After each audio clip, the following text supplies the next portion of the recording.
Music director Roberto Minczuk joins me again, and we're talking about two concerts. Just next, we have a Mozart special, which also includes a guitar concerto by a composer you've worked with. Yes, Leshnov is an American composer, and I had the privilege of working with him about 10 years ago on a premiere of a big piece he composed for the Philadelphia Chamber Orchestra. It was an oratorio named Hope for chorus, orchestra, soloists, children's choir, and beautiful piece, and a really fascinating composer. A composer that writes music that's intelligent, that's modern, but at the same time music that inspires, and it's actually music that engages both musicians and audience. So I'm very happy to have the chance of playing one of the first performances of his guitar concerto now. And you couldn't go wrong, with having three other Mozart works on the same program. It's our mostly Mozart concert, or Mozart and beyond, as we would call it. But second half, we will have two of Mozart's shortest but spectacular symphonies. Symphony number 25 in G minor and Symphony number 35 in D major, the Hoffner Symphony. One of them written, the first one, the 25th, written when Mozart was 17 years old. So we see him sort of flower. He was already quite a mature composer at that time, but still somewhat restrained by the classical style. And by the time of the Hoffner, he's writing fast and furious and just at the peak of his powers. Absolutely. And he was so much more experienced, having worked with so many different orchestras around the world. Mozart traveled Europe and performing his own works. And he had quite an experience conducting different orchestras. On one account, he was conducting an orchestra from Hanover, and he was flabbergasted because he had 6 bassoons in that orchestra. So his symphonies also got bigger in proportion. The size of the orchestra was getting bigger. The Hoffner Symphony uses a full classical orchestra with strings, of course, the winds by pairs, timpani. Not all of his symphonies have all of the wind instruments, but this one certainly does, and it's a powerful one. And the story behind this one, he had written it's called the Hoffner Symphony. He'd written a serenade for this family, and then he had to turn out something real quick, so his father sent him his work on the serenade, and he was sort of surprised at how good it had been when he'd written it a few years earlier. Yes, the Hoffner Serenade is a lovely piece, and it's very long. It lasts for almost 50 minutes with several different movements, and it's a brilliant work. The Hoffner Symphony, on the other hand, is a very short symphony. It's one of the shortest symphonies Mozart ever wrote. It only lasts 15 minutes, even though it's 4 movements. But it's very exciting, very concise, and he seems to say everything, in those precious 15 minutes of music. So that concert is coming up on January 25th, and next month, February 15th, 2 great works from the Romantic literature, starting with Edward Elgar's Cello Concerto, which was about the last piece he wrote. And unlike many of his earlier works, at that point his music was sort of old-fashioned. So did he turn internally for this, for the inspiration for the work? Most certainly. And it was written right after World War I, and everybody was feeling the horrific results of a world war, a war that had never been seen. So catastrophic it was. And that was the inspiration for Elgar's Cello Concerto. So very dramatic, very sad music, especially in the first movement. Very romantic, of course. It's almost as if that was the end that was like definitely the end of the Romantic era, and the whole world became a new place. There was a new era for humanity after World War I, and this piece seems to capture that feeling. Although I guess audiences weren't ready for it at the time, because it was largely ignored until the 1960s when Jacqueline Duprey recorded it, and that's when it really entered the repertoire as a standard cello concerto.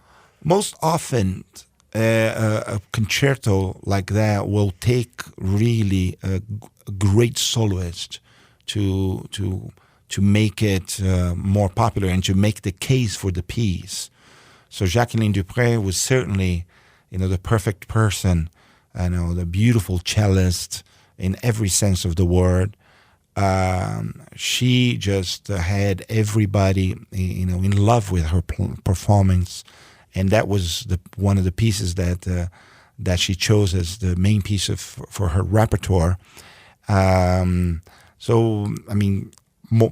Brahms, when he wrote his violin concerto, he wrote it for Joachim, who was one of the great violinists of his time, and Joachim made it popular all throughout Europe. So Jacqueline Duprey also did the same with the Elgar cello concerto, and there weren't so many cello concertos at the time.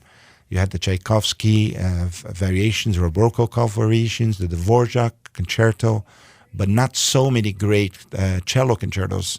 And Elgar became, after these two, probably the most popular one at that time. Now, the second half of the work is a massive work by Gustav Mahler, written, I think, about 11 years earlier than the cello concerto, 1908. Mahler at that time, even though we think of him as a great composer now, was better known as a conductor, and was really, this was one of the pieces that established his reputation as a great composer as well. Well, that happens often with musicians that are so good at what they do. I mean, most people don't know that Johann Sebastian Bach was, at his time, most famous for being the greatest organist in Europe and not really the greatest composer. People would consider, lesser composers like Telemann, a greater composer than Bach during his lifetime.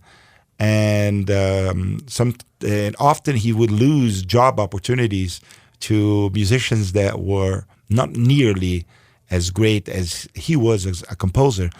So what happened with Gustav Mahler was mostly the same thing. He was a very famous conductor before he started composing. A conductor that conducted opera brilliantly and symphonies, and he conducted all over the world. So he was a famous conductor. He conducted the Vienna Philharmonic, the Vienna Staatsoper. He conducted the New York Philharmonic, the Metropolitan Opera House in New York City. And so he was very familiar with all of the repertoire. And of course, that helped him a lot with his own compositions. His 9 complete symphonies are among the best symphonies ever written. And they're so particular. Each one of them is so different from the other. Number 7 is characterized by 2 movements, which are nocturnes. Nachtmusik, as he would write. 2 of them positioned as the second and fourth movements in the symphony. Exactly, which was very unusual, but it's very mysterious symphony. Already from the start, Mahler makes the use of the euphonium at the start of the first movement, which is it's an instrument that's not used. I think he was probably the first one to use it in a symphony. Gustav Holst used it on the planets later, after Mahler. But in one of the middle movements, he makes use of both guitar and mandolin. And how odd would that be for a huge Mahler symphony to have a mandolin in the middle of that orchestra, right? I wonder, I had read somewhere that he was actually quite a fan of Johann Strauss Jr., so maybe he got that idea from one of the waltzes like Blue Danube that throws a guitar in the middle of it. Absolutely. As he knew all the music that had been composed before him, And so he knew how to use these elements, which he was so familiar with, in a brilliant, in a genius way. The last movement, the rondo, I think rather than just being a quick thing that's dashed off, it seems to build and build and build and build, almost to where you're too excited to stay in your seats. I remember the first time I heard the symphony was a performance Carnegie Hall with Abbado conducting the Chicago Symphony, and I was just thrown out of my seat, after at the end of that last movement. It was just so exciting. And then a few months later, I had the opportunity to play that with Leonard Bernstein at Juilliard as a horn player. He came for master classes, and he performed that with us. So it's perfect music for both of these conductors.